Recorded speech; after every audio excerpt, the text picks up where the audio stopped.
नमस्ते बच्चों। आज के हिंदी के इस कालांश में पीरियड में आप लोगों का स्वागत है। और ये 15 मई तक के कोर्स में हिंदी ज्ञान सागर का ये अंतिम पाठ है, आश्रम के अतिथि और संस्मरण।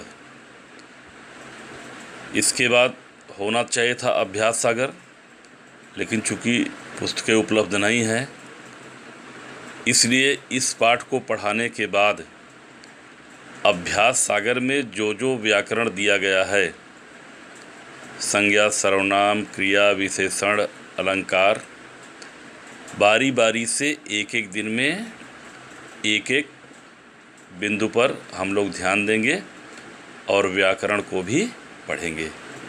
तो यह अंतिम पाठ है, ध्यान से पढ़िएगा, ठीक है।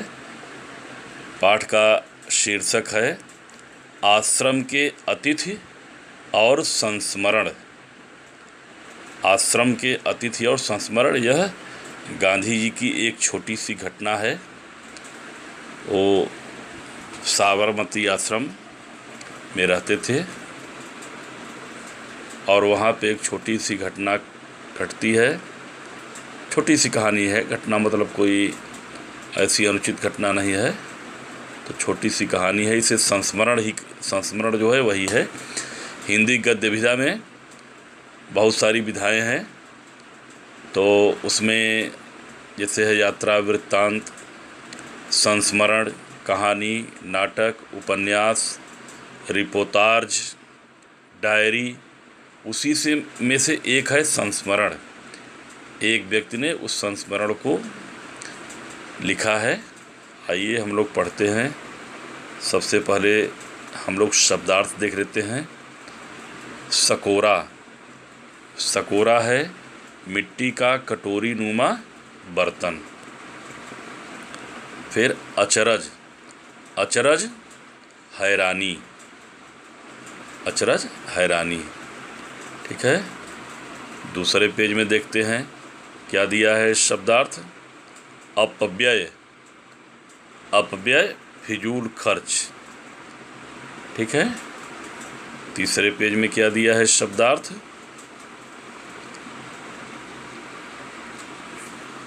उपवास, उपवास व्रत।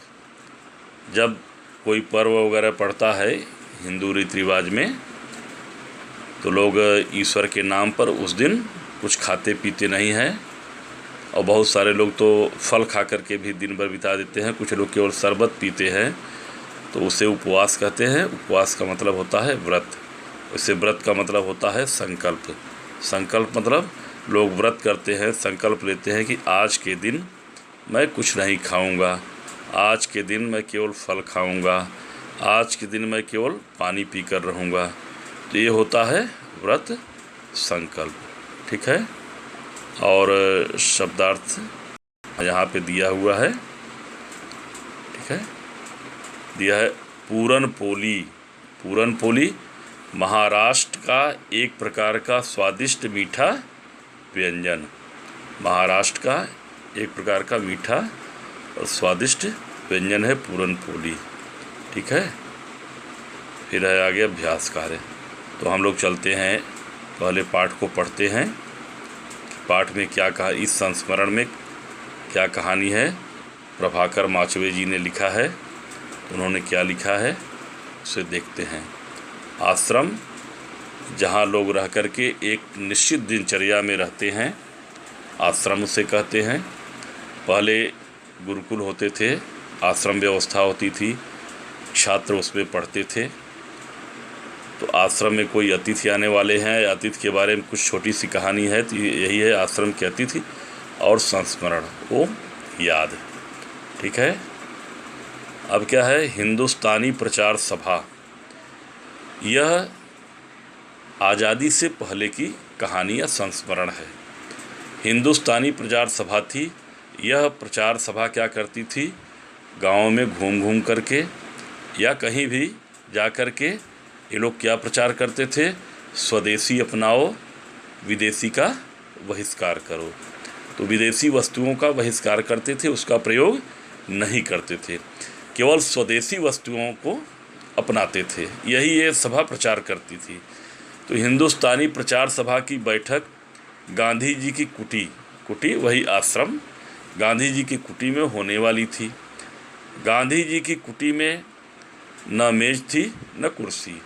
उस समय मेज कुर्सी का बहुत कम प्रयोग होता था और वो रखते भी नहीं थे।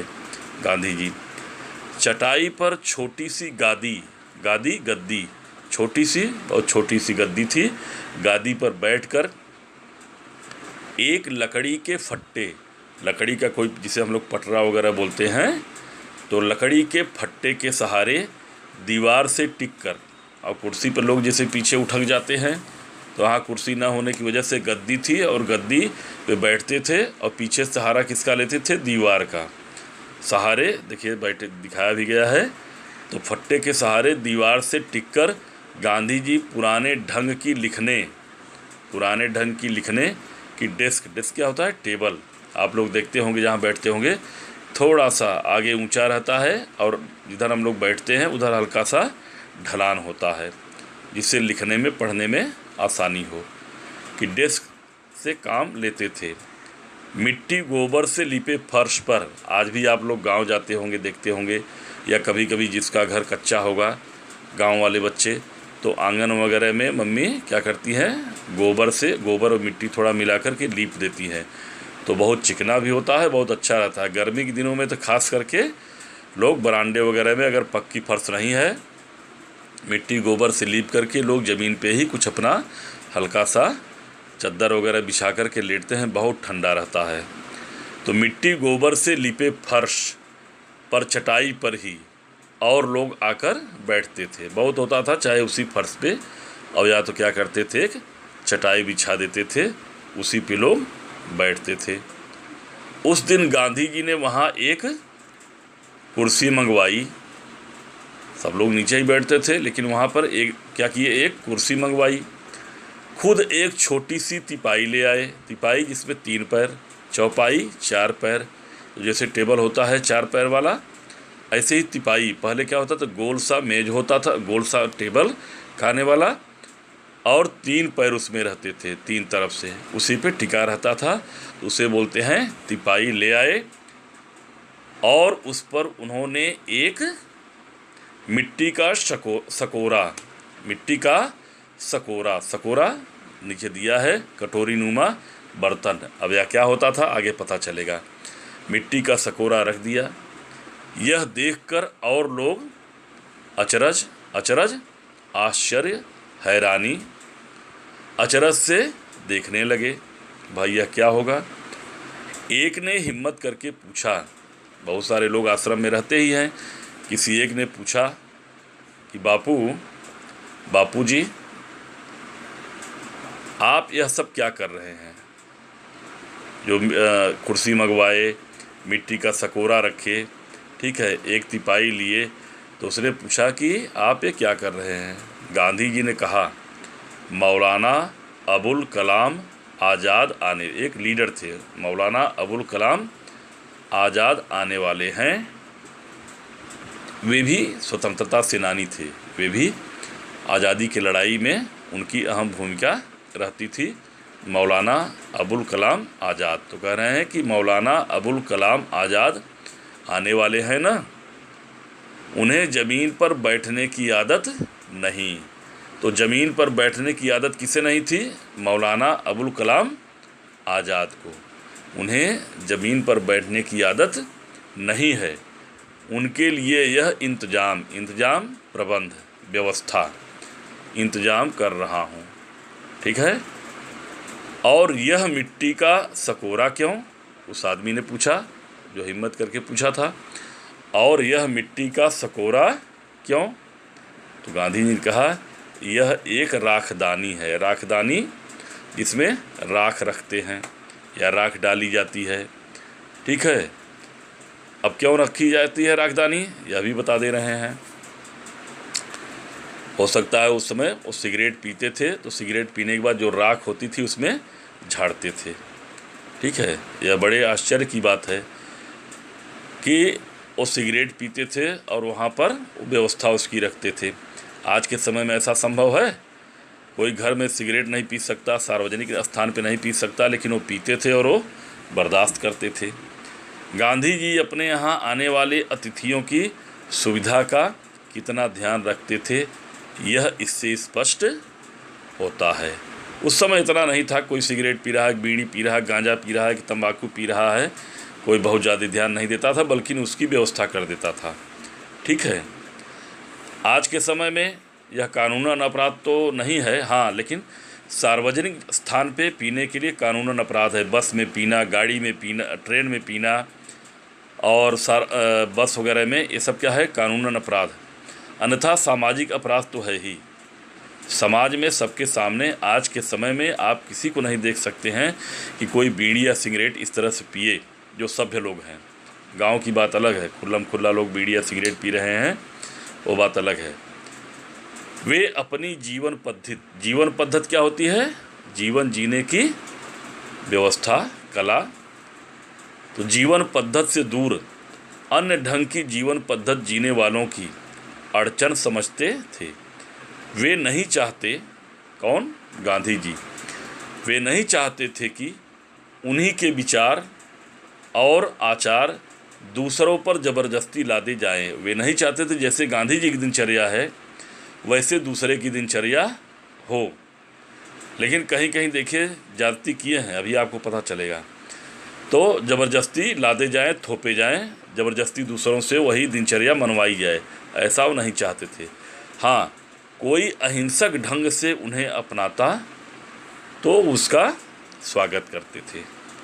अगर कोई उनकी दिनचर्या को अहिंसक, बिना डांटे डपटे अगर उनकी बात को मानता है या उस तरह की दिनचर्या का पालन करता है, तो उसका वे स्वागत करते थे।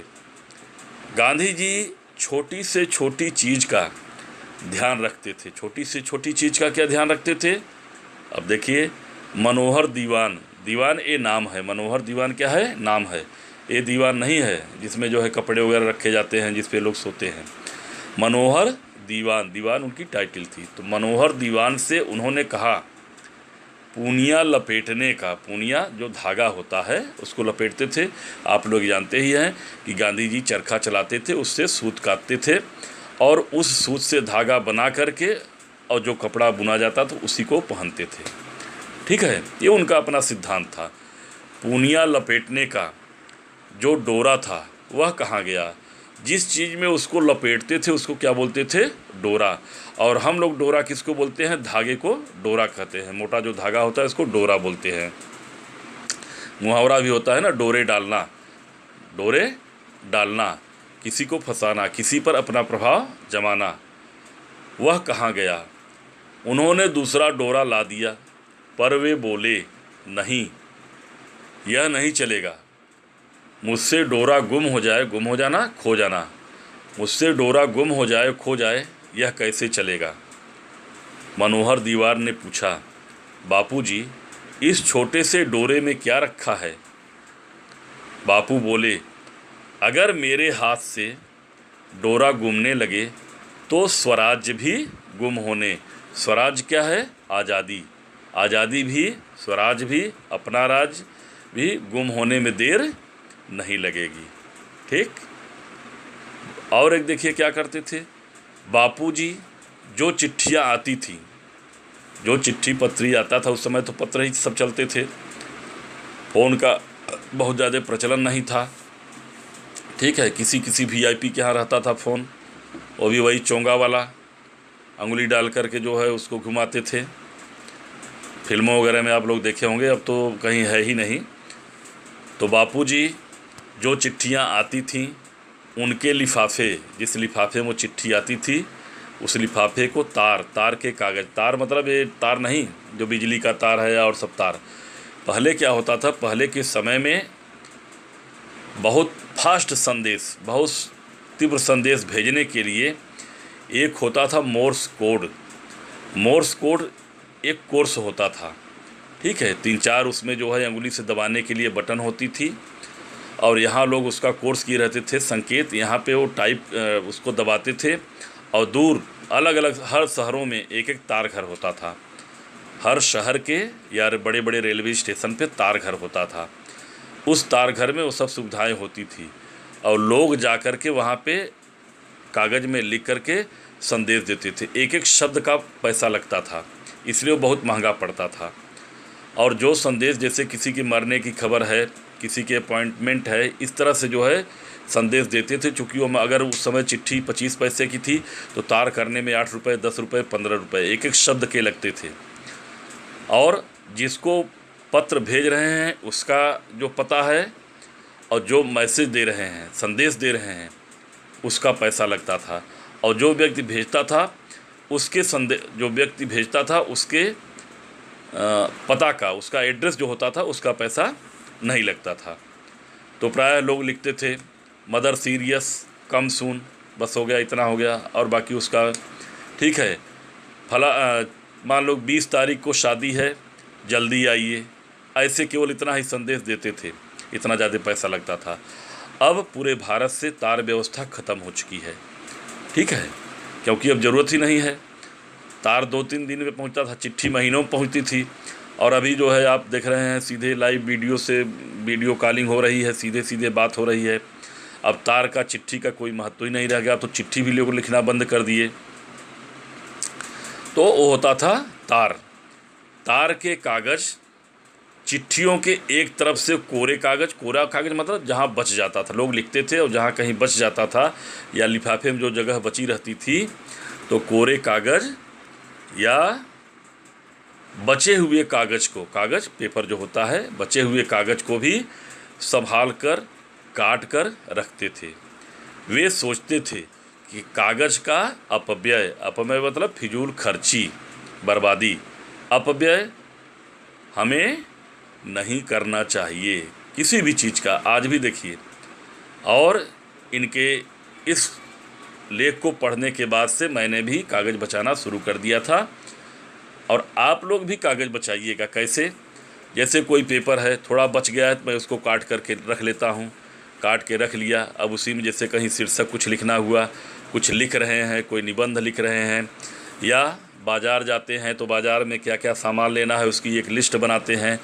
उस तरह से उस काटे हुए कागज़ को, या जो बचा हुआ कागज़ है, इवन यहाँ तक कि आप जैसे कपड़ा वगैरह लाते हैं तो उसमें पेपर रहता है, उसका कवर रहता है। बनियान लाते हैं, कपड़ा लाते हैं तो उसमें जो पैकेट रहता है उसको भी काट कर करके पतला रख लीजिए।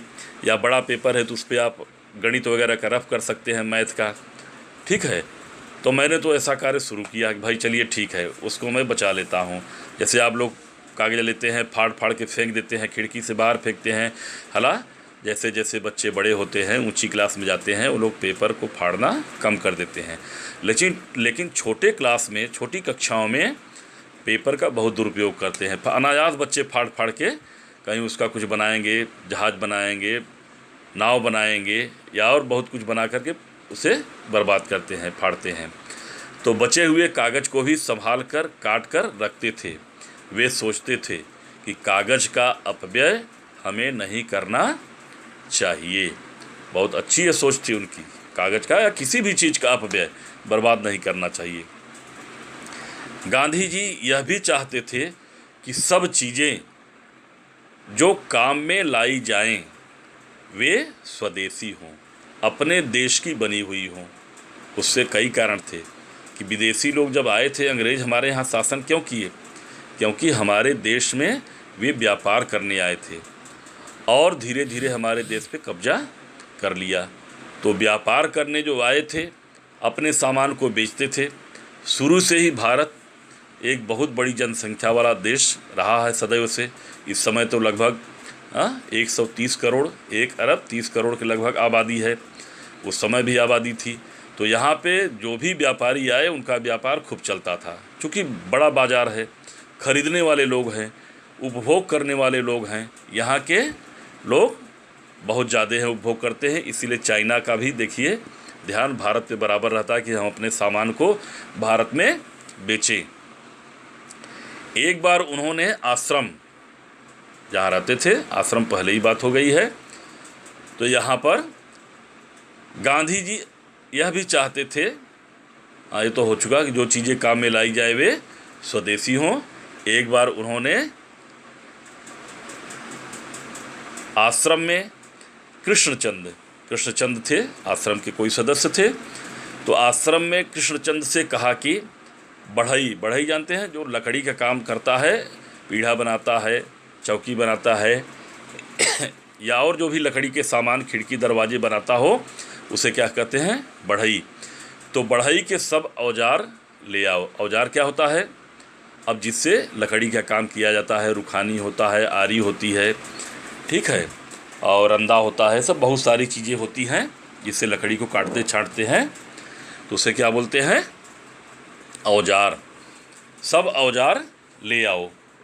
वे बाजार से खरीद कर ले आए। गांधी जी ने कहा, क्या कहा गांधी जी ने? गांधी जी ने कहा, ये तो विदेश के बने हुए हैं, ये सब तभी मैं काम में लाऊंगा जब वे स्वदेश में बने हुए हों। ठीक है। इसी कारण सिला हुआ कपड़ा पहनना छोड़ दिया। किसने? गांधी जी ने। उन्होंने क्या किया? सिला हुआ कपड़ा पहनना छोड़ दिया था। क्यों? चूँकि तब सुई भी हिंदुस्तान में नहीं बनती थी, सुई तक हिंदुस्तान में नहीं बनती थी, इसलिए उन्होंने सिला हुआ कपड़ा ही पहनना छोड़ दिया। नहीं बनती थी, न सिलाई की मशीन, न कैंची, उस समय कुछ भी नहीं।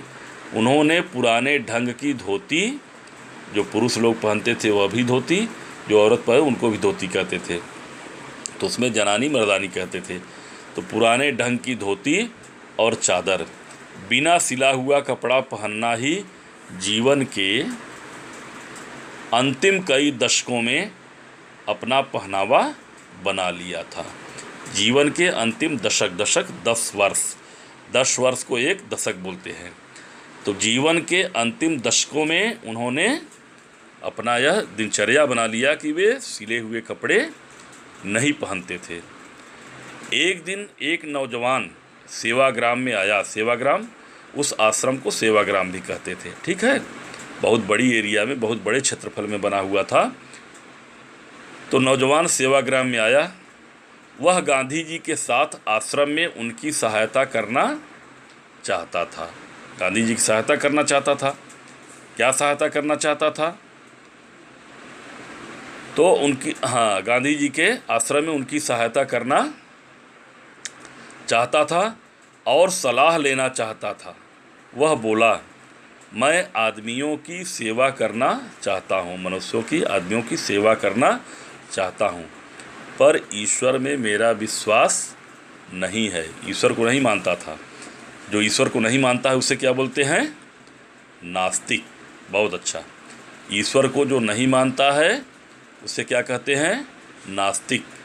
और जो ईश्वर को मानता है वो आस्तिक। तो कैसा व्यक्ति था? नास्तिक था, लेकिन मनुष्य की सेवा, मानव सेवा उसके अंदर कूट कूट कर भरी थी और मानव सेवा करना चाहता था। गांधी जी ने जवाब दिया। क्या जवाब दिया? मनुष्य से प्रेम और सेवा बहुत अच्छी बातें हैं, पर मनुष्य ईश्वर का स्थान नहीं ले सकता। मनुष्य ईश्वर का स्थान कभी नहीं ले सकता। ठीक है। ईश्वर के बारे में अलग अलग समूहों में लोग अलग अलग तरह की कल्पनाएं करते हैं और उनमें अधूरापन आ जाता है।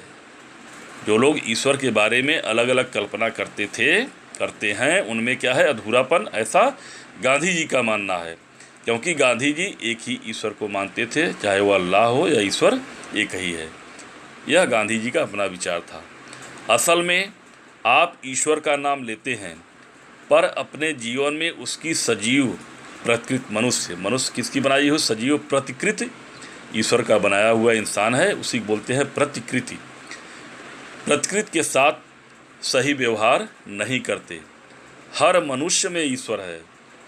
गांधी जी का मानना था कि हर मनुष्य में ईश्वर है। यह मानना ही ईश्वर पर सच्चा विश्वास रखना है। प्रत्येक मनुष्य में ईश्वर मानना ही ईश्वर पर सच्चा विश्वास करना है। ठीक है।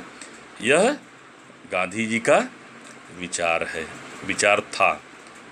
प्रेम या अहिंसा में ही भगवान है। गांधी जी अहिंसावादी थे, तो गांधी जी कहते थे प्रेम या अहिंसा में ही भगवान हैं। उन्होंने युवक से कहा कि जब तक यह पूरा विश्वास पैदा न हो वह आश्रम में रहे। कौन? वह नवयुवक कह रहे हैं कि जब तक तुम्हें मनुष्य की सेवा में ही प्रेम या अहिंसा में ही भगवान हैं, जब तक तुम्हें यह विश्वास न हो जाए तुम बड़े आराम से यहाँ पर रहो। यहाँ रहते रहते सेवा भावना से अपने आप सीख जाओगे। और तुलसीदास ने भी कहा है एक चौपाई में, ईश्वर अंश जीव अविनाशी। तुलसीदास ने तो यहाँ तक कहा कि प्रत्येक जीव में ईश्वर का अंश है, ईश्वर का वास है। ठीक है, इसीलिए कहा गया है। अच्छा, बौद्ध धर्म भी कहता है कि जीव हत्या पाप है, जीव हत्या पाप है। ठीक है, तो हमें जीव हत्या नहीं करनी चाहिए। ठीक है, और अब इसके आगे अगले वीडियो में अगले दिन। आज के लिए पर्याप्त है, इस पाठ को पढ़िएगा। ठीक है, मैं इसका पूरा जो है वीडियो भेज दे रहा हूँ, जो पूरा पाठ है इस पाठ को भेज दे रहा हूँ, उसको घर में पढ़िएगा और शेष कल। तब तक के लिए धन्यवाद, नमस्कार।